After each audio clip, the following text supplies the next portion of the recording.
तहकीक हज मारी जो आप चुक लो। ये भी तो पाकिस्तान के अंदर हमारे पास कोई कीमती शख्स है, उसकी हमें कदर करिए। फिर वो नज़ेबा वीडियो और उसमें बोसा कना तोड़े शख्सियत, वो एक इंतहाई यारों के यार हैं। एक प्रोग्राम में बैठ के कहना बकवास बंद करो, निकल उसके बाद। ये खलीलुर रहमान कमर का कौन सा रूप है? इसी FIR के ऊपर तमाम मुल्ज़िमान को सजा होगी और ये मैं सजा करवाऊंगा। तो नाज़रीन इस वक्त पाकिस्तान के तमाम छड़े दुआ कर रहे हैं कि या अल्लाह हम भी कोई गन पॉइंट पे ऐसी वीडियो बना। कोर्ट प्रोसीडिंग में अभी वीडियो की और इन चीजों की बात, ये तो फ्रंट करंट लगे डंडे मारिए। आपको इंडियन फिल्म का कोई सीन क्रिएट कर रहे हैं, की सजा होगी, हमने रोज किस तरह हो जाएगी। मैंने समझा दो, मैंने तो जज साहब को समझाना है। ये ना हो कि आपकी जगह कोई दूसरा पूछे। मुझे तो बिल्कुल खुशी होगी कि ये उनकी इस चीज को सबको अप्रिशिएट करना चाहिए। मेरा नाम यासिर शमून खान है, आप देख रहे हैं प्रोग्राम क्राइम रिपोर्टर।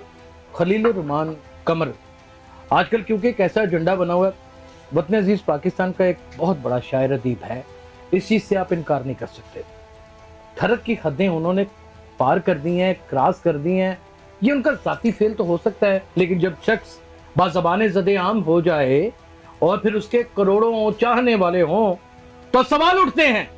आज मीडिया के ऊपर फर्स्ट टाइम खलीलुर रहमान कमर साहब के वकील चौधरी मुदस्सर साहब, जिन्होंने बाकायदा तौर के ऊपर AQ खान, डॉक्टर अब्दुल कदीर खान का केस लड़ा, और इतने बड़े केस लड़े कि किसी की आज तक जरूरत ही नहीं हुई। लेकिन मुझे ये नहीं समझ आई कि खलीलुर रहमान कमर के केस को इन्होंने क्यों पकड़ लिया। इसमें तो तनकीद ही बेइंतहा है। मैं आपको कुछ बता दूं, पाकिस्तान से बाहर बल्कि पाकिस्तान के अंदर भी आज जब खलील साहब अपीयर हुए थे, आपने उनकी इज्जत नहीं देखी। जो कोर्ट स्टाफ, जो पुलिस वाले, जो वहाँ वुकला थे, वो एक एक सेल्फी बनाने के लिए वहाँ पे तरले ले रहे थे। ये ऑन रिकॉर्ड बात है। और जब हम बाहर गेट तक गए तो पुलिस का डाला आ रहा था, लीड फोर्स का, उन्होंने छलांगे लगा के खलील साहब के साथ अपनी तस्वीरें बनाई। अच्छा, अगर चाहत फतेह अली खान के साथ भी ऐसी लोग तस्वीरें बनवाते हैं। अगर पाकिस्तान रिकॉर्ड के साथ भी लोग ऐसी तस्वीरें बनाते हैं। चौधरी साहब देखिए, अगर पाकिस्तान के अंदर हमारे पास कोई इतना कीमती शख्स है तो हम पाकिस्तानियों का यह है कि उसकी हमें कदर करिए। पाकिस्तान से बाहर आपने चेक किया है कि वो ये चीज़ को अप्रिशिएट करते हैं कि पाकिस्तान के पास कितना बड़ा एक जो ड्रामा नगार है, वो पाकिस्तानी को तो उनकी कदर करनी चाहिए और पाकिस्तानी करते भी हैं। हम इनकार नहीं कर रहे इस बात से। मैं आपकी कदर कलामी की माजरत चाहूंगा। खलीलुर रहमान एक बहुत बड़ा शायर है, खलीलुर रहमान एक बहुत बड़ा तहरीरकार है। खलीलुर रहमान साहब के ड्रामे और अफसाने इंसान के जहनों के ऊपर नक्श हो जाते हैं। मैं मनो इस बात को तस्लीम करता हूँ और ये भी मानता हूँ कि उनके साथ हनी ट्रैप हुआ है। ये भी मानता हूँ आमना अरूज एक अव्वल दर्जे की फ्रॉड खतून है और उसका एक बहुत बड़ा ग्रुप है, वो जो ग्रुप रख के लाखों लोगों के साथ वारदातें कर चुकी होगी। सारी बातें अपनी जगह पे ठीक हैं। आपको मैंने कभी सुबह 4 बजे बतौर मर्द कहा हो कि आए और मेरे पास आके मेरा केस सुने? आप 4:40 के ऊपर मेरे पास केस सुनने आएंगे? आप किसी खतून के पास जाएंगे? आप मुझे ये बताएं, क्या तवक्कुआत नहीं रखती पब्लिक? इतना चाहने वाले को, इतनी मोहब्बत करने वाले को वो क्यों गए? क्या करने चले गए? फिर वो नज़ेबा वीडियो और उसमें बोसा कना और फिर उसमें एक दूसरे को लिपट जाना। यार ये एक शायर अदीब, ये एक मुसन्नफ, ये एक राइटर, ये माशरे का ऐसा खूबसूरत चेहरा देखिए मैं यहाँ पे आपको एक बात क्लियर कर दूं कि बतौर वकील होने के नाते हम प्रोफेशनल वकील हैं। कोर्ट की जो प्रोसीडिंग अभी तक हुई है, जो हम अपीयर हुए हैं, उसके बारे में ऑनरेबल कोर्ट मैं आपको ज़रूर बता सकता हूँ। और इसके ऊपर ज़्यादा गुफ्तगू भी नहीं इसीलिए की जा सकती कि जब कोई भी केस कोर्ट में होता है, अंडर ट्रायल होता है, तो उसके ऊपर बात नहीं, इसके ऊपर होता है, उसके ऊपर बात नहीं हो सकती। इवन देन कि इसके ऊपर सुप्रीम कोर्ट की जजमेंट भी है कि उसके ऊपर आपने गुफ्तगू नहीं करनी और केस भी आप खुद लड़ रहे हैं। और यही वजह है कि आज तक आपके सामने मेरा ये मोबाइल पड़ा हुआ है, आपके सामने हर 1 मिनट बाद किसी ना किसी न्यूज़ चैनल की कॉल है। 2 दिन से यही कुछ, लेकिन चूंकि अंडर ट्रायल है, हम किसी को ना रिस्पॉन्ड कर सकते हैं और ना भी। हाँ चलिए, अब मैं नहीं सवाल को करता, अब तो यू आप मुझे बता दें, खलीलुर रहमान कमर साहब बतौर शख्सियत आपके मोक्कल कैसे हैं? देखिए, मैंने आपको एक बात पहले की है, आप कोर्ट को बतौर शख्सियत वो एक इंतहाई यारों के यार हैं, इंतहाई एक सादा दिल इंसान है। आपने अदालत में जज साहब को कहा कि मेरा मोक्कल दरवेश मुनिश है, और उन्होंने जज साहब ने ये लफ्ज के कि दरवेश मुनिश तो सुबह 4:40 पे नमाज पढ़ता है, किसी खतून के पास वो क्या करने चले गए। देखिए उन्हीं के अल्फाज से जज साहब के, मेरे नहीं थे। देखिए मैं ये नहीं थे। जो आप उनकी पर्सनैलिटी के बारे में पूछ रहे हैं, ये कोर्ट की प्रोसीडिंग तो मैं जरूर उसके बारे बतौरे पर्सनैलिटी, बतौरे दोस्त, मैंने उनको एक बहुत लेजेंड तो है ही है, लेजेंड तो वो हैं, इसमें तो कोई नहीं राय, बहुत खूबसूरत इंसान पाया, बहुत इज्जत करने वाला पाया, बहुत कदर करने वाला पाया। एक चीज और, कभी मायरा खान के खिलाफ, कभी रेशम के खिलाफ, कभी मारवी सरमत के खिलाफ, कभी शो में बैठी हुई लड़की को गालियां दे रहे हैं। ये क्या उनका रवैया है? क्या वो तपे रहते हैं? क्या ब्लड प्रेशर के मरीज हैं? या उनको कुछ चीज लड़ चुकी है जो उसका असरात है? क्या है? देखिए, आपने शायद सिर्फ जो मीडिया शो, टॉक शोज देखे हैं वो सिर्फ आपने खलील साहब के ही देखे हैं। मेरा ख्याल है कि आप रोजाना 8 बजे कोई और टॉक शो नहीं देखते, आप रोजाना लगा के 9वीं और 10वीं मुहर्रम के बाद जब ये वाकया हुआ ना, उसके बाद खलील और रहमान कमर साहब के अलावा मैंने कुछ नहीं देखा। वहाँ पे रोजाना हर बंदे का इख्तिलाफ होता है। कोई ऐसा टॉक शो नहीं, क्या सारे टॉक शो ऐसे चलते हैं जी ठीक है जी ठीक है, हर में इख्तिलाफ होता है, और इख्तिलाफ राय रखना इंसान के एक मुनाफिक ना होने की अलामत है। दूसरी बात ये कि बड़ा एक खूबियों वाला इंसान, और हमें पाकिस्तान से साहब आप एक सच्चे आदमी हैं, आप एक नामचीन वकील हैं, एक प्रोग्राम में बैठ के कहना बकवास बंद करो, निकलो सुबह। ये खलीलुर रहमान कमर का कौन सा रूप है? मैंने आपको पहले एक बात बताई है। अगर इस रूप को देखा जाए तो इनकी वजह तनाजा औरत ही क्यों बनती है? यही मेरा प्रेस कॉन्फ्रेंस में उनसे क्वेश्चन था। जितनी ज्यादा इज्जत इन्होंने औरत को ये देते हैं दिया, वो कुछ जो मैं माल का ऐसे लफ्ज इस्तेमाल नहीं करना चाहता, वो कुछ जो ये आमना अरूज जैसे जो लड़की जो उसे अपनी बेटी समझ के गए थे उसके पास। किसके पास? आमना अरूज। मैंने आपको पहले एक बात कही, अपनी बहन समझ के गए थे। मेरी एक बात सुनिए, देखिए आप, और उसके बाद जो उन्होंने काम किया उसके साथ, उसकी वीडियो मंजर यहाँ पर नाजरीन मौजूद है। ये माशरे का कौन सा ऐसा घनौना रूप है? यासिर भाई या फिर ये कोई इस उम्र में आके मेरी बात देखिए, मैं थोड़ी प्रोफेशनल ड्यूटी जो एक तो कोर्ट की तरफ से हमें जो ना वो अंडर कोर्ट की तरफ आ जाते हैं, कोर्ट की तरफ आ जाते हैं, कोर्ट प्रोसीडिंग में आपको बता सकता हूं, कोर्ट प्रोसीडिंग की तरफ आ जाते हैं, कोर्ट प्रोसीडिंग इसके बाद आ जाते हैं कोर्ट प्रोसीडिंग। पहले तो ये बताएं कि इतनी नकम्मी एफआईआर किसने लिखी कि जिसमें शुमाइल की भी और मरियम की भी जमानत होती? और एक बात ये देखें, नहीं उसको डिस्चार्ज कर दिया गया भाई, मुकदमे से डिस्चार्ज कर दिया गया, मुकदमे से जज साहब ने डिस्चार्ज कर दिया। देखें, आमना अरूज को तशद्दुद का निशाना बनाती रही पुलिस और बकायदा मेडिकल के ऑर्डर हो गए। अच्छा, ये इस एफआईआर का ये निकम्मी है कि इसका फैसला ना तो कोई सहाफ़ी कर सकता है और ना ही किसी बाहर लोगों ने करना है। ये फैसला करना है जज ने और वकला ने कि ये हमें इसके ऊपर कितनी कुछ जानदार है और कितनी, ये इसका फैसला, ये इसी एफआईआर के ऊपर तमाम मुल्ज़िमान को सजा होगी और ये मैं सजा करवाऊंगा। तो एक इतना बड़ा गैंग है आमना अरूज, कोई खलीलुर रहमान कमर वाहिद शख्स तो नहीं है जिनके साथ ये कर चुकी है। मेरे पास तो और भी बहुत सारी इतलात हैं, क्योंकि मुकदमा इस वक्त ज़ेर बहस है अदालत की, तो मैं नहीं खोलना चाहता। उसकी तो और भी बहुत सारी चीजें आ चुकी हैं। और हसन शाह प्रोफेशनल एक हनी ट्रैप करने वाला एक ब्लैकमेलर है, और उसके साथ जो लड़का पकड़ा गया है वो 5 कत्लों का उजरती कातिल है। एक लाश उसने दरिया बुर्द कर रखी है, एक प्रेग्नेंट औरत को वो कत्ल कर चुका है। ये तो घनौना काम है, ये बिल्कुल है, और ये जिंदा बच के आगे ये हमें हैरत भी है। ये बात जज साहब को मैंने कही भी है कोर्ट के अंदर के, ये हम तो चले निकल पड़े हैं ना, इसमें बहुत सारे लोगों की खिदमत, और ये समझ रहे खिदमत खलक का काम है। बहुत सारे लोग जिनको अब इंसाफ मिलेगा और बहुत सारे लोग जो फ्यूचर में बच जाएंगे, डेफिनेटली वो लोग कांटेक्ट करेंगे ना। बहुत सारे लोग जो पहले जो बेचारे बड़े गैंग होने की वजह से हाथ नहीं डालते, अब वो उनको इंसाफ मिलेगा, और अब फ्यूचर में जो इनकी कितने लोगों को और पकड़ने की प्लानिंग थी वो फ्लॉप हो जाएगा। प्रोसीडिंग की ही बात है, उसके ऊपर कर लेते हैं। ये जो मूवी आई है, उनकी वीडियो आई है, उसके बारे में मुझे बताएं कि खलीलुर रहमान कमर साहब ने कहा कि मुझे गन पॉइंट के ऊपर ये वीडियो जो है ना वो बनाई गई है। तो नाजरीन, इस वक्त पाकिस्तान के तमाम छड़े दुआ कर रहे हैं कि या अल्लाह हमें भी कोई गन पॉइंट पे ऐसी वीडियो बना दे। आप यकीन करेंगे मैं गलत बात है? आपने दूसरी वीडियो नहीं देखी। तीसरी बात, कोर्ट प्रोसीडिंग में अभी वीडियो की और इन चीजों की बात, ये तो फ्रांसिक की बात है ना। अभी तक सिर्फ रिमांड के ऊपर केस चल रहा है, और आमना अरूज ने आज अपनी जमानत फाइल की है। अच्छा ठीक है। तो आप ऐसा है कि जो कोर्ट प्रोसीडिंग देख रहे हो आपको लगता है कि आमना रूज की जमानत हो जाएगी? नहीं, बिल्कुल नहीं होगी। देखिए हम वकील है ना, हमने तो अपने कत्ल में औरत की, आम औरत की हो जाती है, जिसने पहली दफे पहला जुर्म पहला फा। नहीं, कोई नहीं, कत्ल में भी नहीं होती है। इसकी जमानत खारिज होगी, हम पूरी उम्मीद है। देखिए हमारा काम होता है मेहनत करना, जज को जो है अपने फैक्ट बताना, दूसरे ये बात हकीकत है कि आपने डिफेंस के लॉयर को बाकायदा तौर पे सुलह सफाई और अंदर बीच बचाव करने का, मुकमका करने का, उसे बाकायदा तौर पे एक ऑप्शन भी दिया?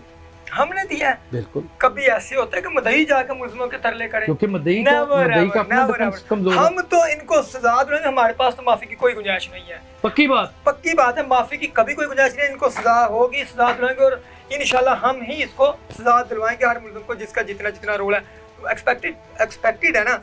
अब सिर्फ देखिए दो तरह के जुर्म हुए हैं। सवाल ये है, दो तरह के जुर्म हुए हैं। एक जुर्म ये हुआ है कि जो खलीलुर रहमान कमर साहब के साथ हुआ, वो इंतहाई नाकाबिले यकीन और नाकाबिले तलाफी जुर्म है, वो उसकी माफ़ी नहीं होनी चाहिए। इस पूरे गिरोह को सज़ा मिलनी चाहिए।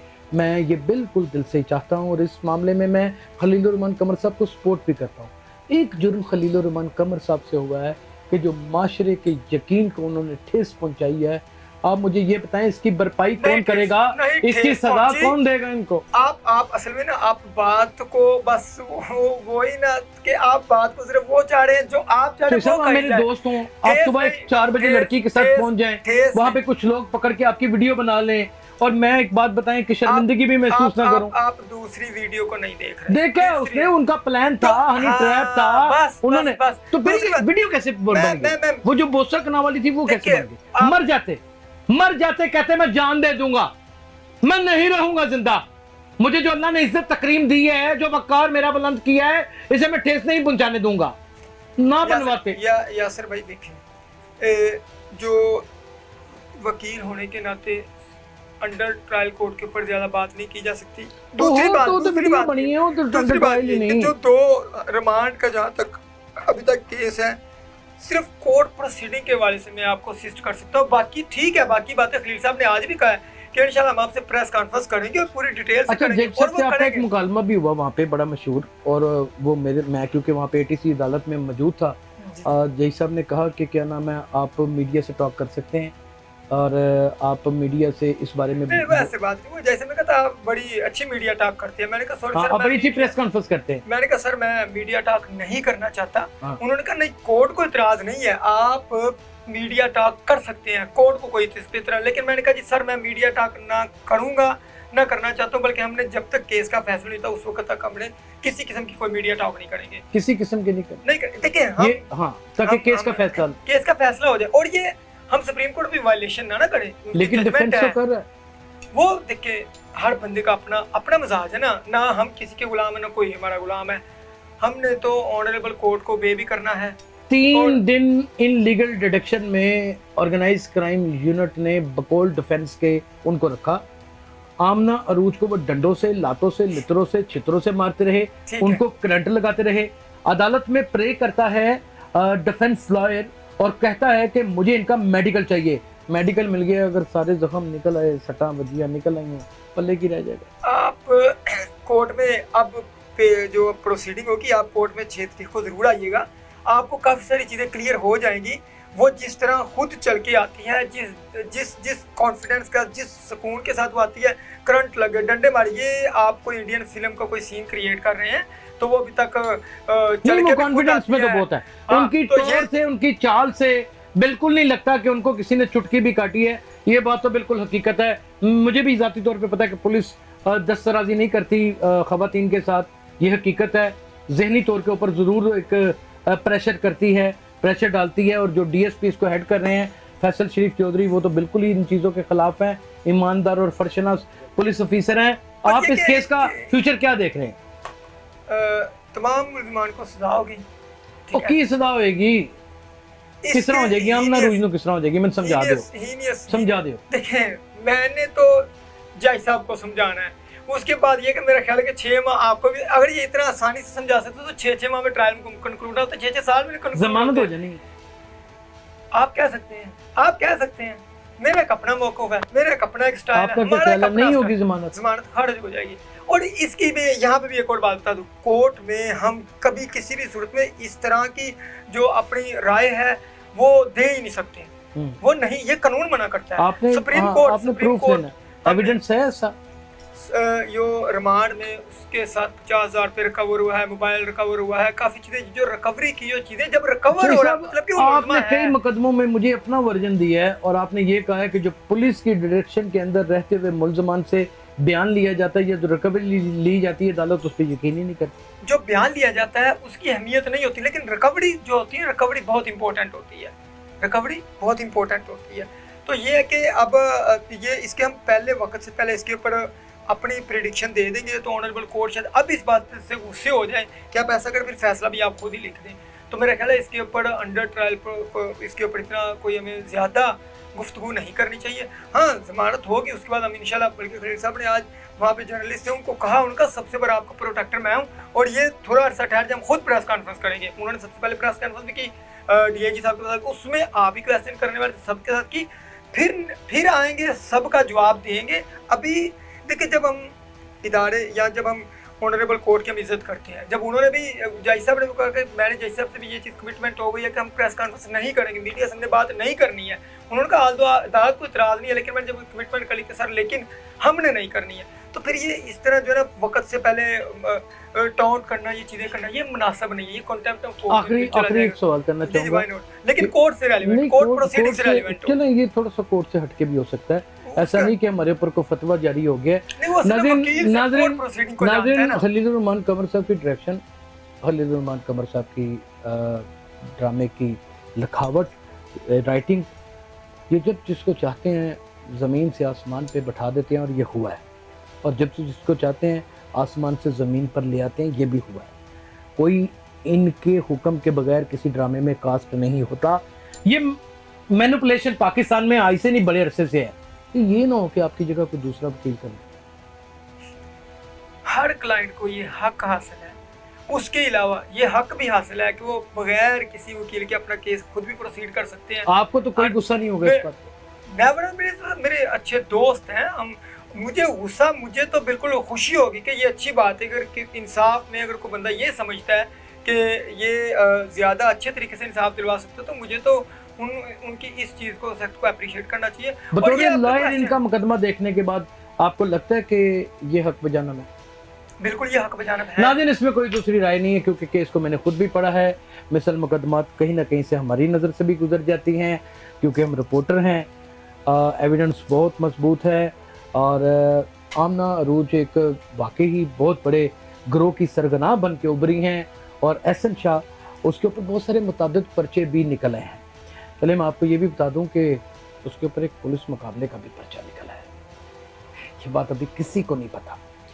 एहसन शाह और उसके साथी खतरनाक तरीन मुजरम है।